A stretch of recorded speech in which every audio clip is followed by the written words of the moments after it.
All right. Do you want to get us started, Sari? Sure, yeah, let's get started. Okay.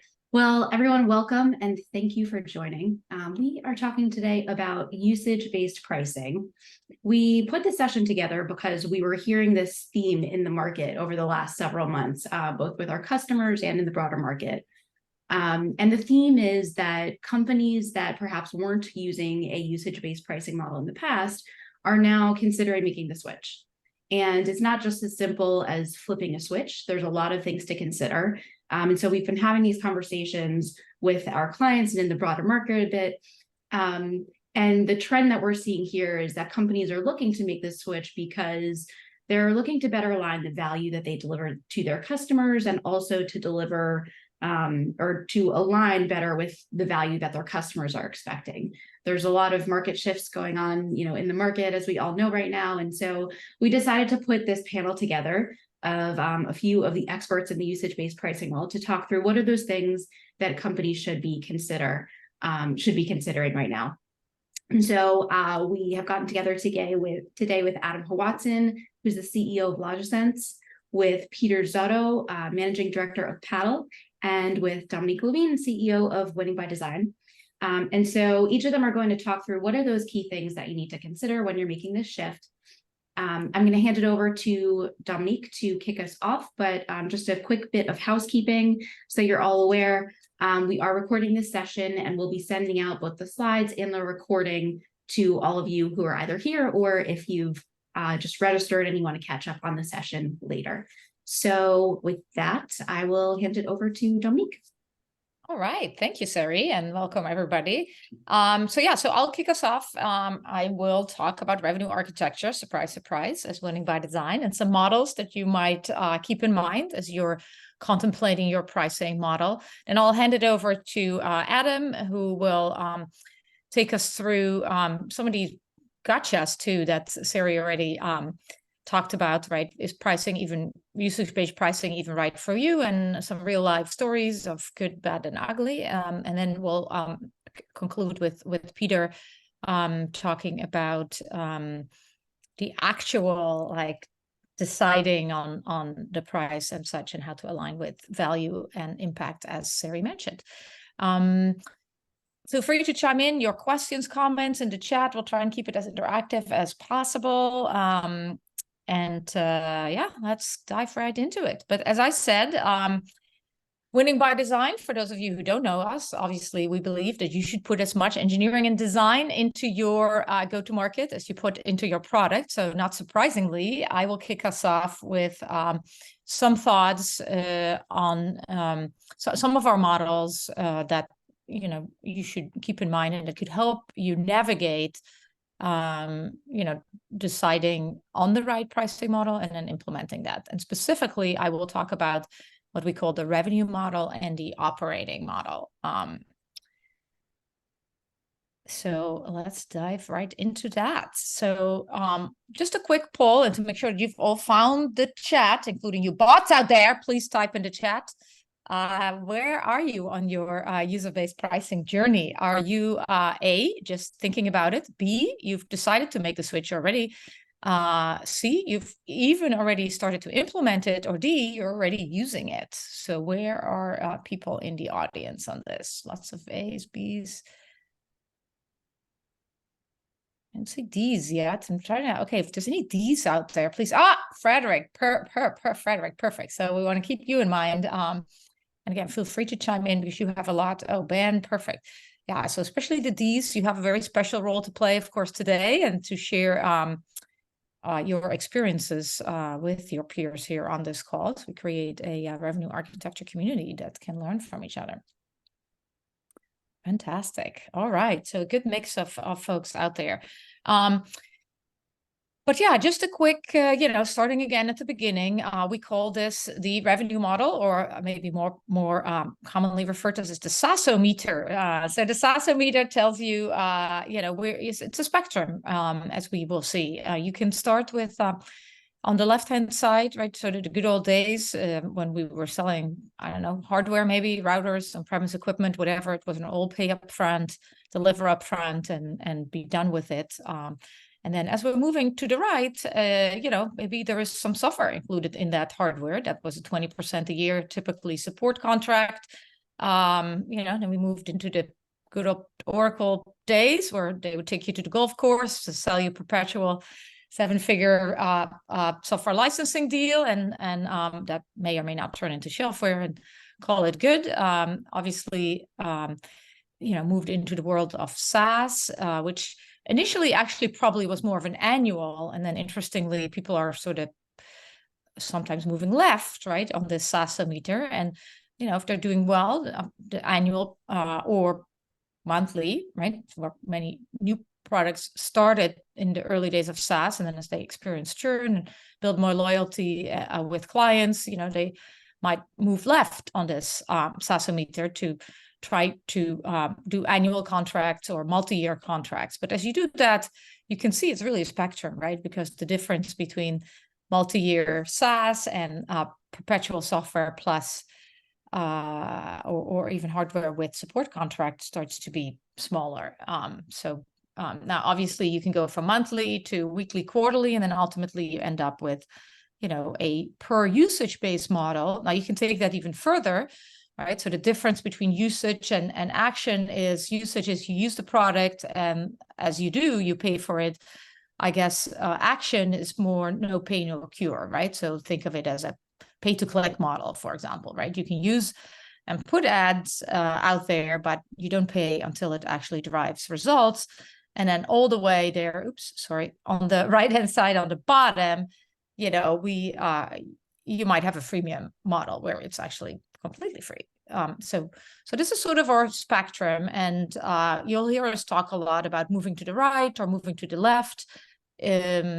Interestingly, again, in recent years, people were trying to move to the left, and like Sari mentioned, what we're hearing now is a strong trend to move to the right. I want to believe that what Sari said is 100% true, that this is motivated primarily by, wanting to align with customer impact. This is the first principle, I would say, of winning by design. Recurring revenue follows recurring impact. So we love that you want to align with impact. I also have a sense that many of you might have been on a per seat model, and that maybe your clients aren't hiring as many people, so not as many new seats. And so suddenly, and fair enough, even if you expand and improve value, maybe improve the productivity of the people using your product, right? If you're on a seat model, you're not going to capture that value. So yes, we see a strong move and a lot of interest in moving to the right on this SaaSometer.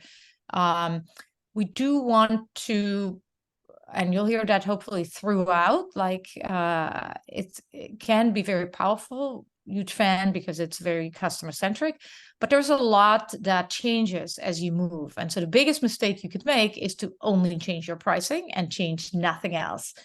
And so if nothing else, hopefully you will walk away from today's session with some of that understanding and ideas and a bit of an action plan or a checklist for yourself, first to figure out if this is the right model for you. And that will mainly be determined by, are you ready to change all the other things that come with changing your pricing model? And the first one, and I'll make this a little interactive, is what do you think the impact will be on your sales cycle? So type in the chat, please. Will your sales cycle, okay, next time we might do it. Oh, am I frozen? What happened? Oh no, that's my screen. You're good. We still hear you. Yeah. Sorry, it's just my second screen flicking out. But what is the effect on the sales cycle when you move to the right on the SaaSometer? So as you go from perpetual to annual to usage-based, what do we think will happen to your sales cycle? Will it get longer or will it get shorter? Okay, so if some people voting shorter. He's probably not voting anonymously. I don't think anyone dares now to say longer. But yes, you are absolutely right. And if I can get my screen to work properly again, then I can show you. Hold on 1 second. I can show you. Wait, help. I may need to ask you to. Okay, I'll try this one more time, Sarah. If this happens again, I'm going to ask you to share because this is a little annoying.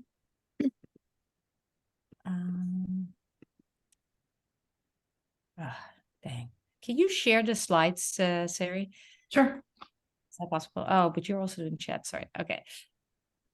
Anyways, so yes, you could share this. So we see, so literally like on the right-hand side, it might be hours or seconds. And then, on the left-hand side all the way, right, when we talked about hardware and such, we're talking to 9 to 18 month sales cycle. So moving on to the next pop quiz. So we, hopefully that's small enough. You can't see in slideshow the answer. No, we can't. What will happen to win rate? Same question. Will the win rate get smaller or larger as you move from the left to the right?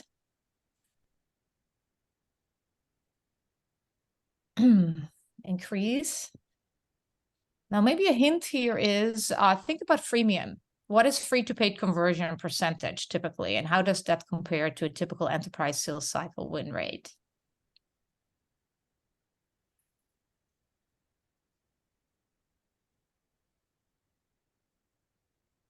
Premium win rate is lower. Let's move to the next slide, and we can talk about this a little bit more.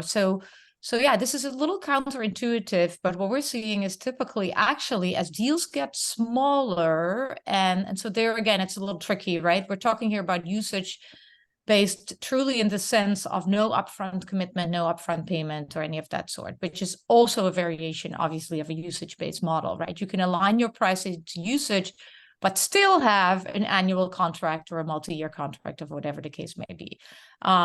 But yeah, as you move to the right, obviously freemium, it's 1 out of 100 or less. I mean, 1 out of 1,000 people that, depending on how you do it in enterprise, it's hard. Can talk about that. A whole separate session, free to paid conversion. But yeah, as you're on the left-hand side, people typically tend to be more committed to buy something, if not from you, then from something else. They have reserved budget. And I guess if you move to the right, you tend to get more window shoppers. And so as a result, win rate actually decreases. So let's move to the next slide. So who takes the risk? So when you're moving to the right, to usage-based, like what happens to the risk? Who is taking the risk on the product actually working? Provider, yes, absolutely right. So let's go to the next slide. So yeah, huge. And this really leads me to my next topic, right? So let's switch from talking to our SaaSometer into our operating model. Because the big thing really that changes is that you need to rethink everything about your business as a checklist, as I said, as you're going through change pricing. So the first thing you need to think about is what happens to my systems and processes?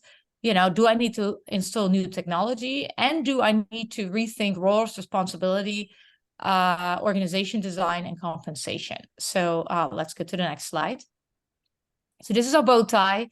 Cannot have any conversation with winning by design these days without talking bow tie. But basically, long story short, when you move to the right on the SaaSometer, the emphasis of what you need to be really good at obviously moves to the right on this bow tie, right? Since customers only start paying you when they actually are fully onboarded and are live, right? Then, you better be really good at onboarding. Now let's go to the next slide. What's interesting is that being really good at onboarding may actually, and we see this with a lot of customers, mean that you need to make changes to your sales process as well. So the example I'm talking about here are the case studies from a payment provider, and they came to us saying, oh, dang, we have very long time to live. It takes us very long to onboard people, which means very long time to money before people actually start using and thus paying us and flowing payments through the system. And can you please help us redesign our onboarding process?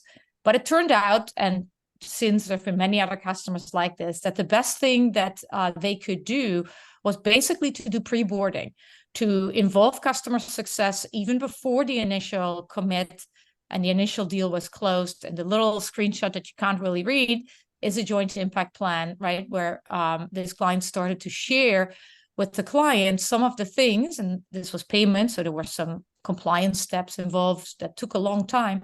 But really, they can get started even before the initial commit, because if this customer is truly committed to a change, right, then independent of which vendor they pick, they can get started on that compliance process. And there was a whole host of other things like rolling the change out to the payees and so forth. There's all kinds of things the customer could and should think about. And typically it's the business stakeholder at the customer, right? Maybe the CFO who says, I want to switch payment vendors because it's going to save me a lot of money. Who cares as much as you do about time to live? Maybe that day-to-day operator that you deal with to help you with implementation doesn't, but that executive on the other end does. And so involving that person in your onboarding is another really common way to speed up time to live. Now, the second thing here is, as far as onboarding in general, again, you can't read this little screenshot, but what it basically says is that sometimes, often it's important to just get the design win, right? And again, I'm talking here about this payment company example, but it doesn't mean that this company is implementable. Sometimes, I don't know, maybe your product requires some integration to happen on the part of the client or what have you.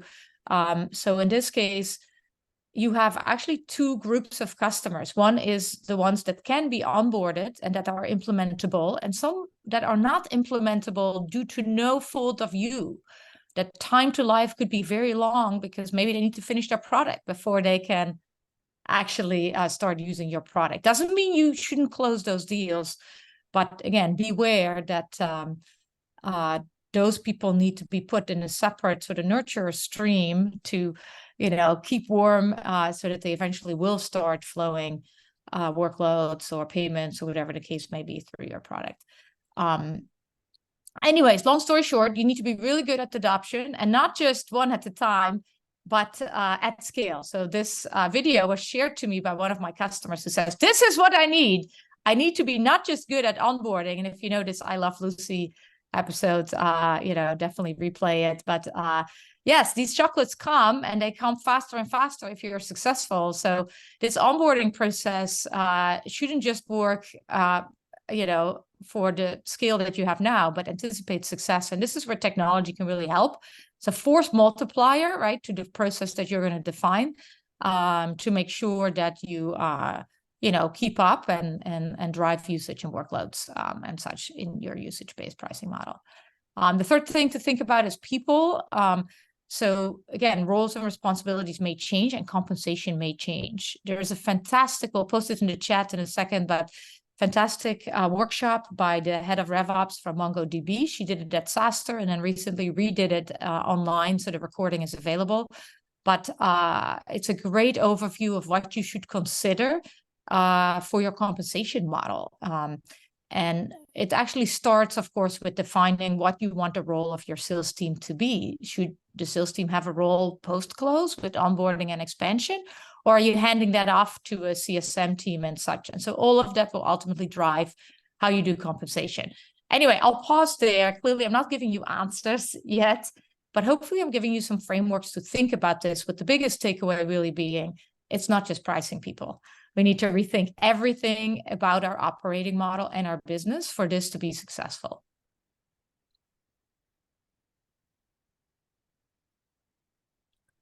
So please keep the questions coming. We can have a sidebar conversation in chat, but I will pass it on to Adam to continue sharing some insights with you. Awesome. Thank you very much, Dominique. And if we could move forward one slide there. Or actually, maybe I should reshare. Sure, 1 second. I'm just going to spotlight you, Adam, so that folks can see your lovely face. All right. Maybe a bit of a stretch, but I appreciate the confidence you've got.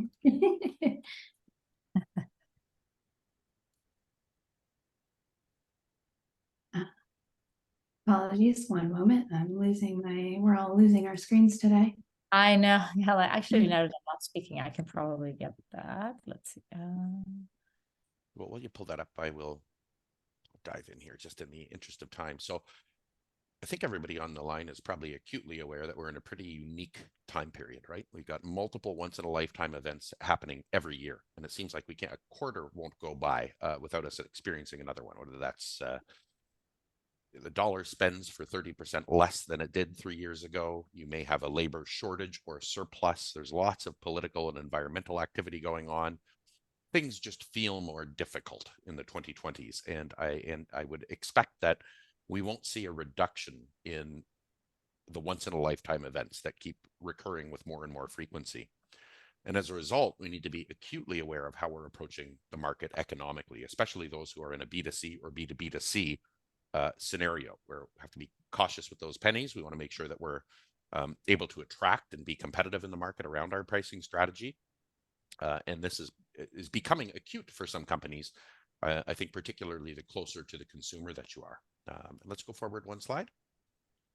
So as we experience these oscillations economically, societally, McKinsey reported in March of this year that the top priorities for CEOs as a result of this oscillation are looking at opportunities to reduce expense, or to redesign products, or to reassess their assumptions about their approach to market and the economics of their business and of their pricing and the way that they're interacting with their customers.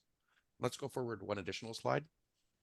A huge part of that, and obviously we believe this at LogiSense, but your monetization vector, the way that you price your product, the way that you take it to market, whether that's usage or not, right? And there are instances where it is highly appropriate and highly competitive to implement a usage-based model, and instances where it is not.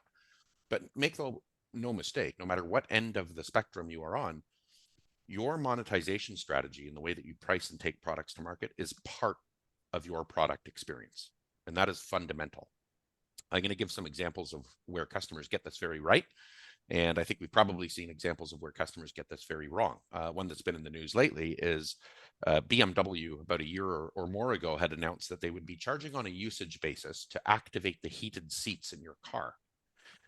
That was a miss with their consumers. I will say that lately. They have since repealed that particular vector for monetization. But it is possible to get dollar signs in your eyes when you contemplate a usage-based go-to-market.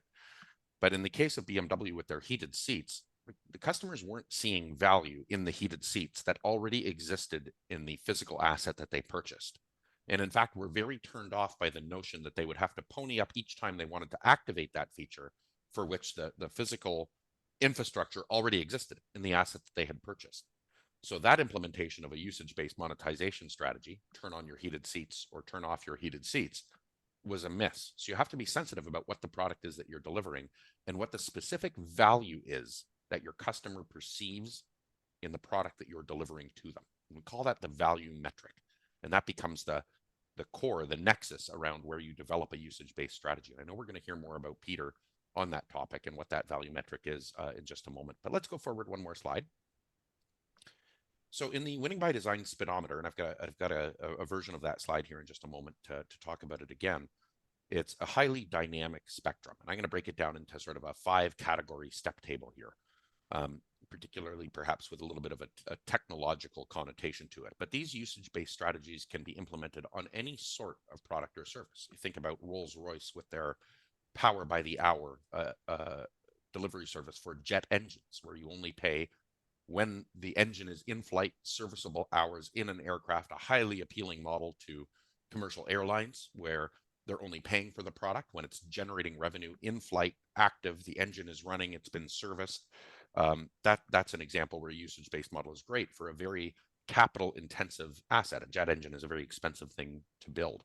And that's an example of perhaps getting it right, where the customer perceives value in operational hours of that jet engine, creating revenue for the airline itself. But in technology, as we said, the good old days, where you go buy an Oracle license and a 20% maintenance annuity is attached to that each year with an uplift. Subscriptions, I think we're probably starting to experience subscription fatigue in market. I know I am. I've got, Disney Plus and Netflix, and I think of all the streaming service subscriptions that I've got, whether I watch them or not. You start to get to a state of fatigue, and you see all of these subscription charges hitting your credit card, and you think, am I really getting value out of each of these? I would contend in the streaming market and content delivery market, that pure usage-based plans, put $100 on account with us and we'll charge you $1, our most premium licensing rate each time you watch an hour of content, would be wonderful. I'd put money on account with each of the streaming providers and watch what I liked when I liked.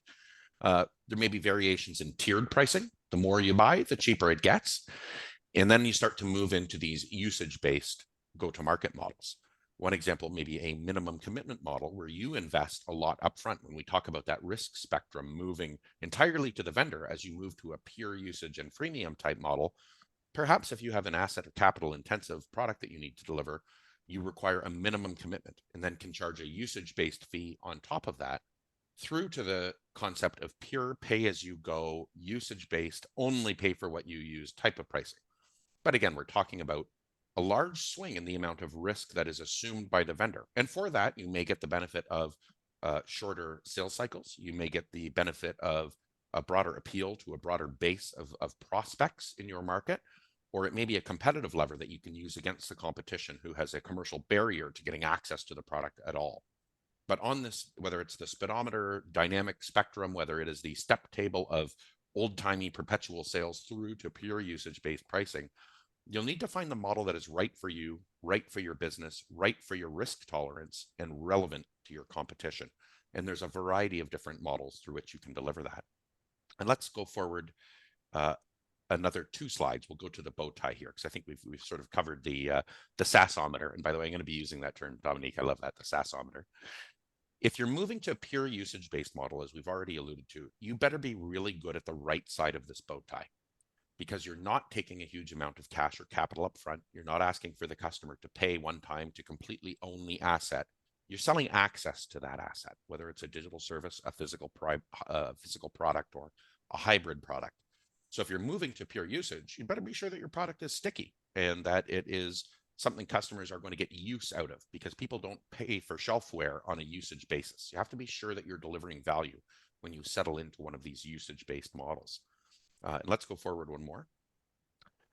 That being said, these usage-based models come with a lot of tools that are not available in conventional monetization strategies, such as the capacity to notify and alert users when they are over or under consumed on their agreement, the ability to get in front of underutilized customers to perhaps change their plan so that they don't churn because they're not getting value from the contract, the ability to provide multiple products to a customer without forcing them to go through a reprocurement process. If I'm asking you to put money into a prepaid bucket or a drawdown consumption account, think of Amazon Web Services.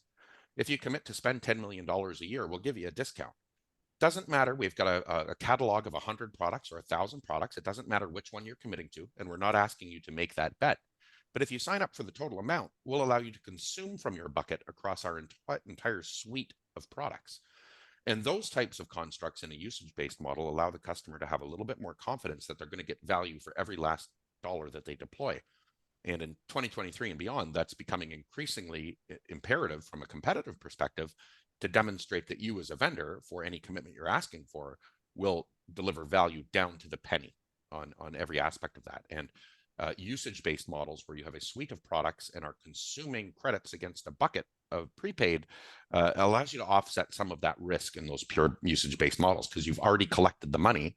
It's still a pure usage-based model, and you're drawing down against that deposit that the customer has made. So nothing is binary 1 or 0 in the usage world. You can implement a spectrum of pricing models with usage at the core in order to accommodate the needs of your market, the needs of your product, and the needs of your customer. Let's go forward one more slide, please. One example, just to relay, is Cisco and WebEx. We're here in Zoom today, but WebEx, I'm sure just about everybody on the line is familiar with. And back when the pandemic broke out, Cisco didn't have a usage-based departmental or individual user level monetization capacity for WebEx. So Zoom, GoToMeeting, and other competitors were a competitive threat in that scenario as the masses started to virtualize. Companies were shuttering and sending people home to work remotely due to the pandemic. And they felt there would be some missed market share if they weren't able to also offer a flexible, usage-based, individual user or departmental level capacity to bring new customers on board and then expand within those accounts. And implementing a usage-based, single, multiple user, departmental level, or enterprise level monetization strategy around WebEx allowed them to remain right at the forefront of competition in that industry. Just in the interest of time, I'm going to ask to go forward 2 more slides to Garmin. Garmin, another great colloquial example. I think a lot of us are familiar with their products: navigation beacons, smartwatches, wearable devices, marine navigation, aerospace sorts of products, everything from smartwatches to avalanche beacons to glassless cockpits. And at the start of the pandemic, similarly, both of these examples are sort of pandemic use cases, but highly relevant. Garmin users, they were shuttering the national parks. You can't come out to the national park. Pandemic's on, everything's closed. Staff are at home, stay home. And Garmin understood that if they were charging a full subscription rate or usage rate against their products while the products were not being utilized, there might be some risk of churn there. And we've done a great case study with them, and it's available online, where Garmin was able to introduce state-based pricing, which is a part of usage-based pricing, to determine whether devices were active or inactive, and offered a much lower rate for customers to remain active customers of Garmin, not have to onboard them again, get their credit card and payment information, activate a new account, keep your account active, and we will drop your monthly requirement to pennies or dollars to keep your account active, but in a suspended state or in an active state as it pertains to your devices. This allowed the customers to save some money, generated a massive amount of goodwill for Garmin, because imagine a vendor coming to you saying, we can save you $1 and we're going to proactively do it, and your business is important to us. And customers could change their state to active when they were ready, when the parks reopened, and when they went back out. They had a massive surge in retention, in goodwill from customers, in not having to go and reaccumulate or resell all of those customers who had then canceled their plans and their monetization agreements and relationships with Garmin during the course of the pandemic. So usage-based pricing can go both ways. It can be a tool to help generate increased revenue, but it can also be a tool to help settle and maintain retention and customer satisfaction if used appropriately. And let's go forward 1 more slide here. But at the core of this, and it's all about understanding your value metric. A customer, when you're charging on a usage basis, maybe you've decided to monetize an API call. The customer might not be interested in API calls. That's not where they see the value. And if you're selling to a business user, they certainly don't know or care about that necessarily. So understanding not just the raw measurements, but how algorithmically your customers are perceiving the value of your product and charging around that value metric is imperative. And I know Peter will talk a little bit more about that in just a moment. And my last slide, we'll go forward 1 more, just a parting thought to leave you with. Having the infrastructure necessary to be able to understand the usage itself, how much of my products are being consumed, when, by whom, what are their states. We make a lot of guesses and we provide a lot of intuition as humans, people in a product management or product marketing type role, helping to design pricing, can do the best that a human can do. But with the emergence of AI, the telemetry around the usage of your products, when was it turned on, when was it activated, how many kilobytes were consumed, how many kilometers travel, how many kilowatts of electricity were delivered, by whom, in which location, on which day, what was the weather, all of the telemetry that a usage-based monetization system provides can also inform emerging AI models. And I'll move quickly here. I know just a minute or two.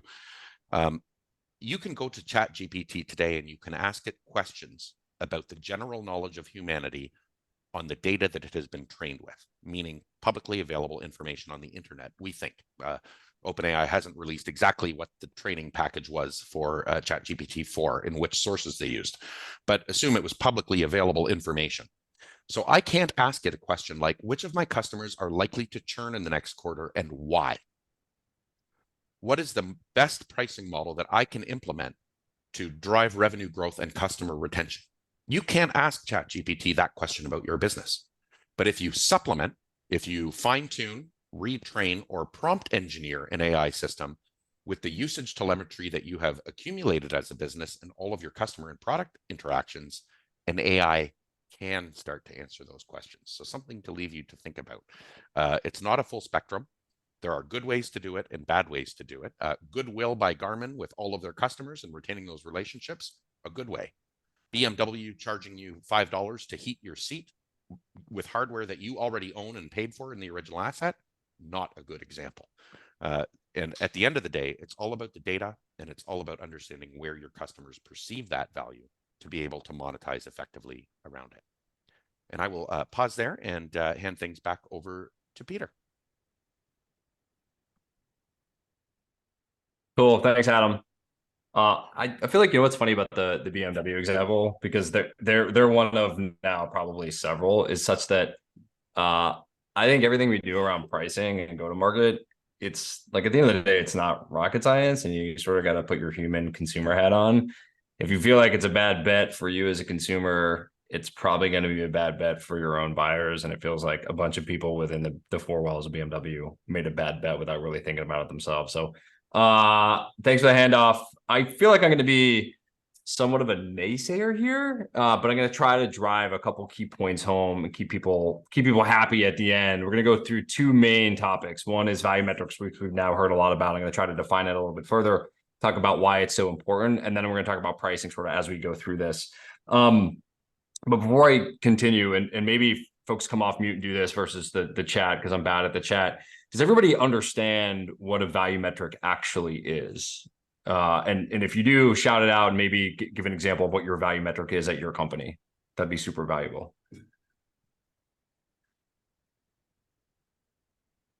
For those D people, there were some people that had already implemented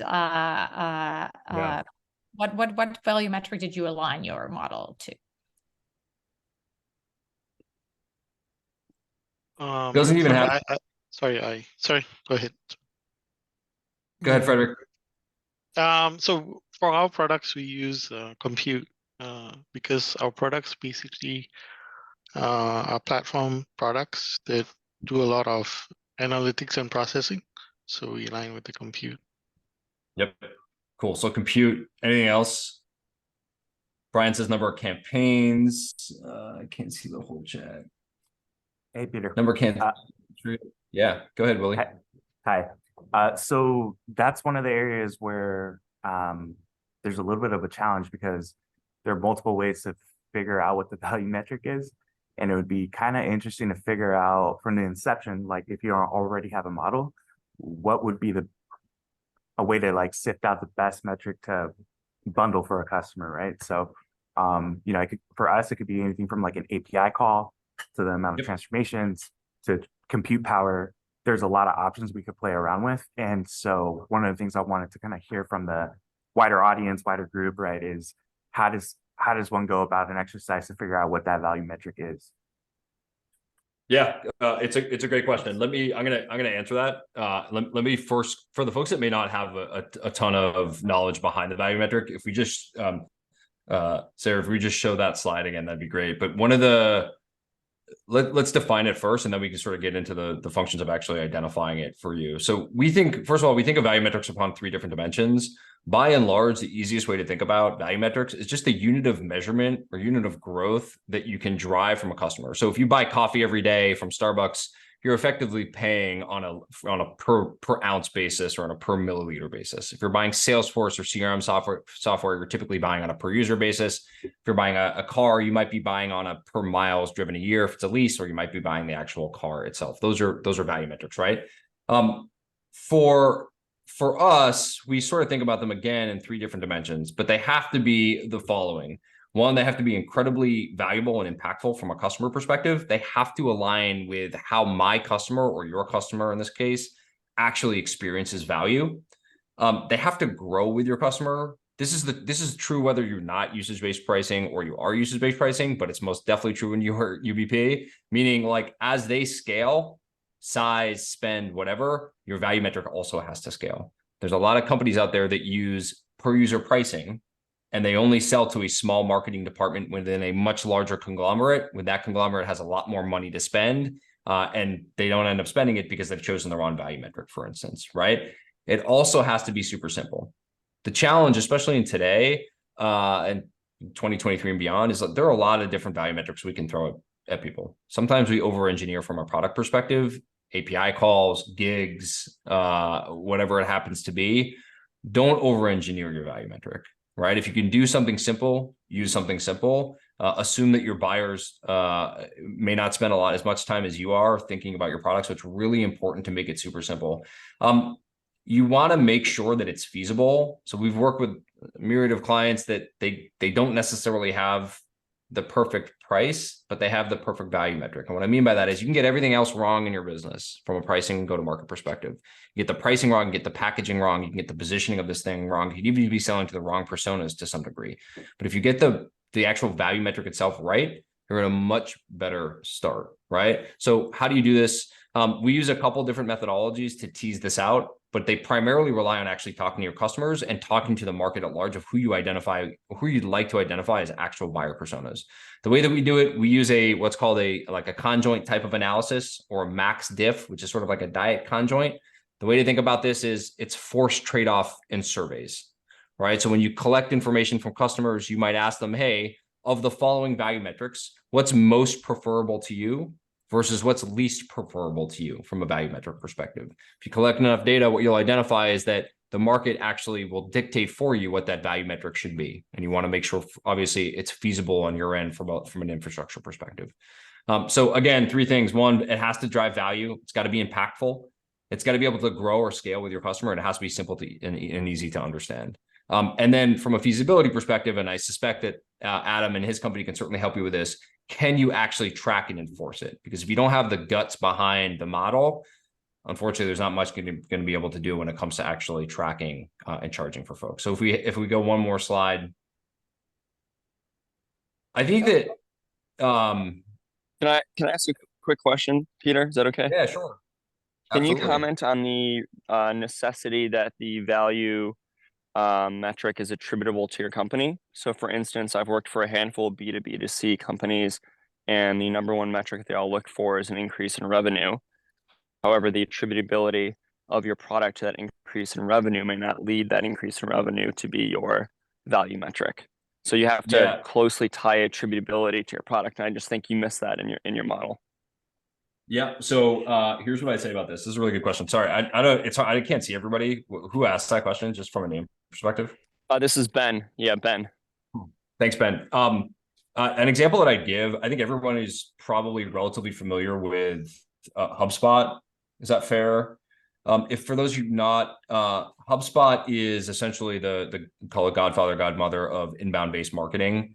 And we worked with them a long time ago. And as Ben alluded to, when you sort of start your business or you rescale your business or whatever it happens to be, when you start to think about pricing and the actual value metric, you're right. You want to get it as close to revenue as possible.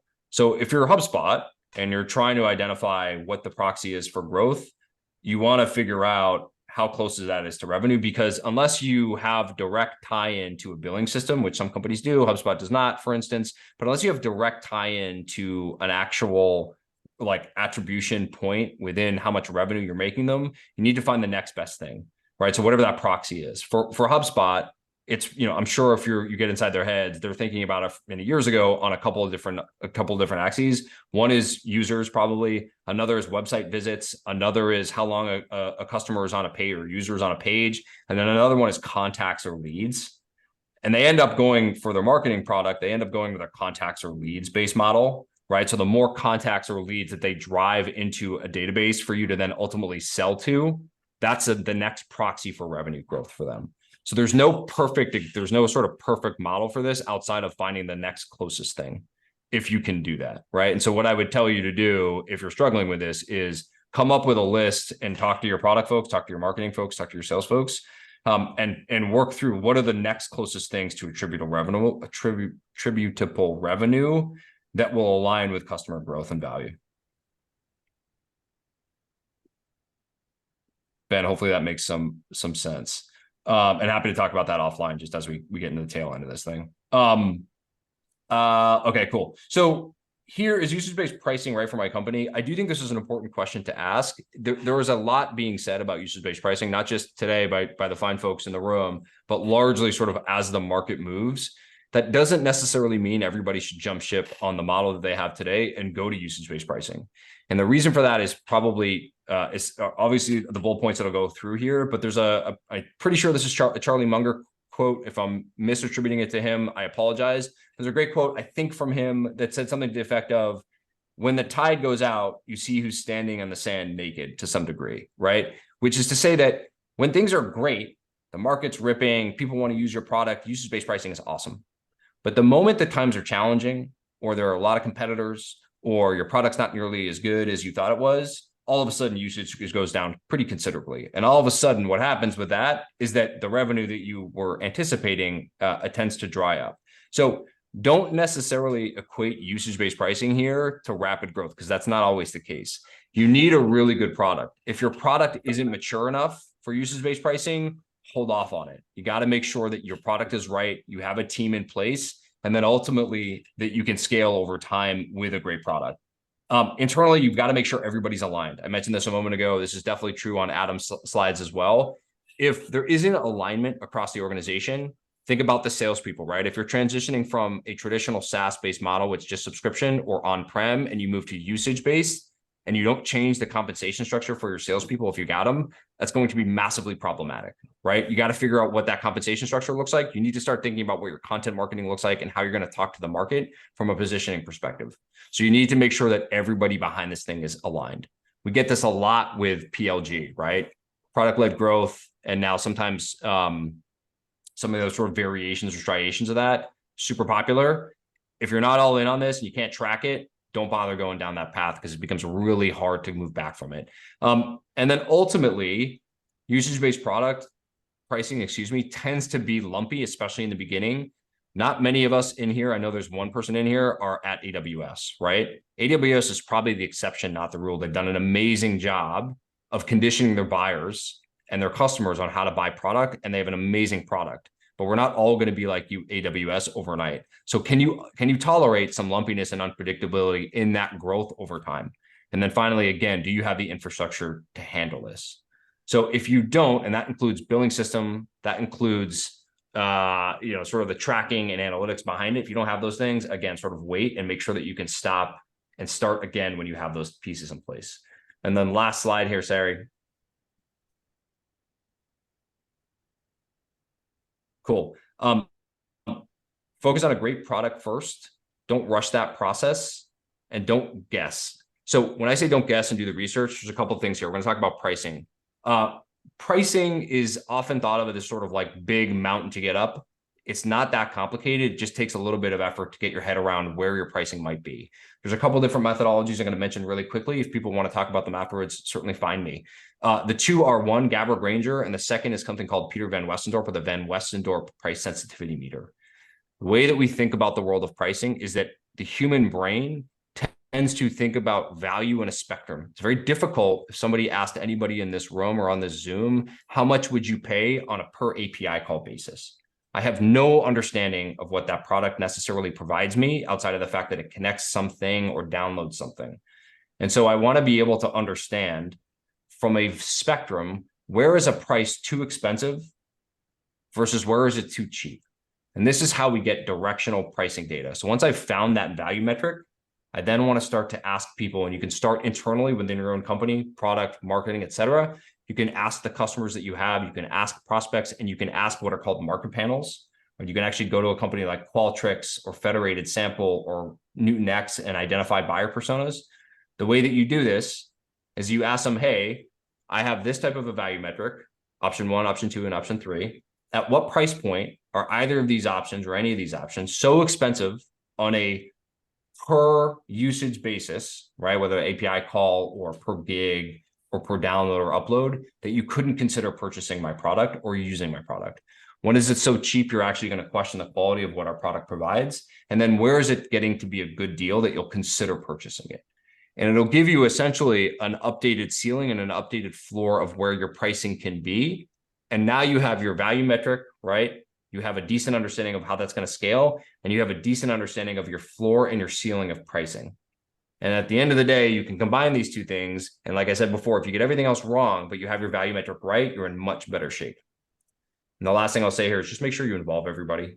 This isn't a siloed project. UBP takes a ton of effort, but when it works incredibly well, right? Drive up ARPU, drive up revenue, and all that fun stuff. So if you're going to do it, go all in, and you'll see the impact. Otherwise, make sure you take your time, do your research, talk to folks like Adam, talk to folks like Dom. They'll get you straight. That's it.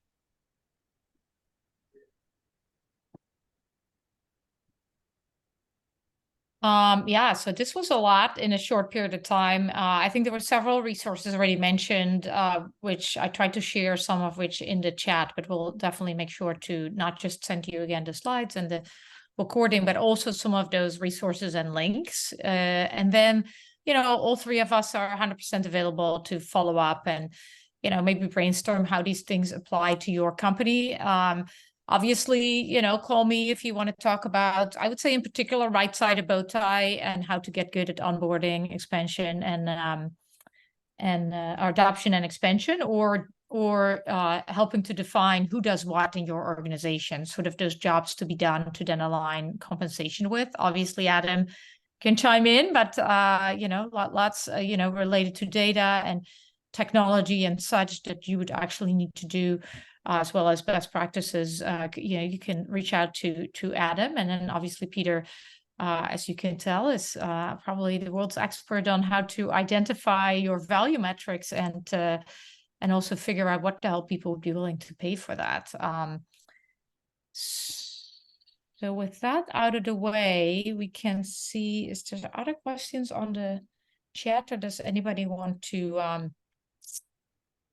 use the last couple minutes we have to bring up a topic, either for the audience or for any of us?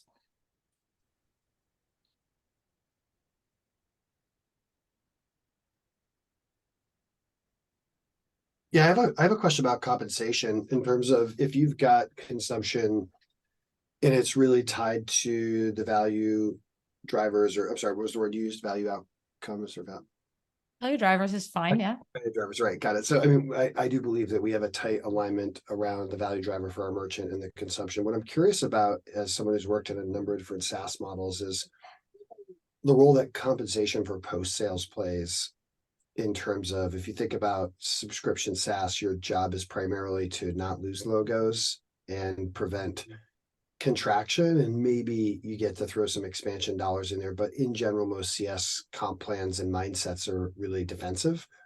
And I feel like when you have a really strongly aligned consumption model, you almost get to the point where your sales team becomes more of a targeted land machine, that's really landing potential, but not delivering on that potential. It's your CS team that's unlocking and driving it.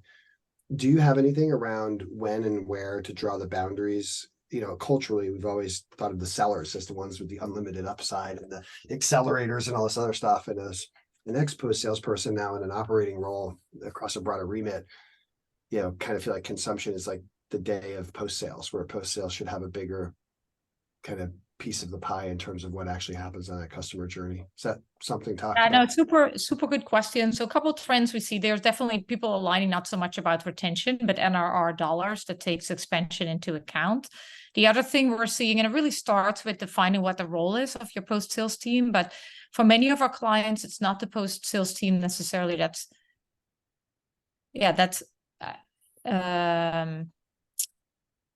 I just want to say, yeah, so that's teeing up who is the person that's driving, sort of identifying the use cases that could drive more consumption, right? The additional workloads, etc. So again, that webinar I said is really excellent to talk about all the details of compensation, and it's a lot to take into account there, right?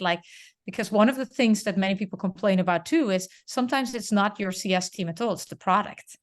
And why would you pay either CS or sales on adoption that's actually driven organically by the product or organically by the growth of your customers? So people are playing around with all kinds of how do you do baseline? And there's a trade-off there between keeping it simple for people to understand and very accurately attributing how much of the growth is actually done by the human versus done by the...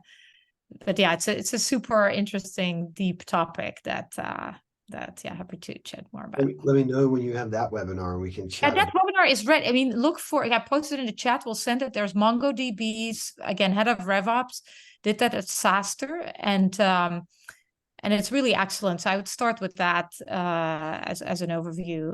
It's recorded, so we can share that with you. Awesome. It's really good. Yeah. Cool. Any other maybe quick asks? Again, type in the chat maybe if there's other follow-up materials or such, or again, email any of us. We're going to compile again a follow-up like email. But if there's additional resources you would like us to point you to that we didn't get to, let us know, and we'll try to include that in the follow-up. Thank you, Peter. Thank you, Adam, for joining me today. And thank you all for joining the session. And to those who are watching this later, thank you to all the bots as well. Please compare notes and send us your consensus on how the session went for you. Ciao. Thanks, everyone. Thank you. Bye.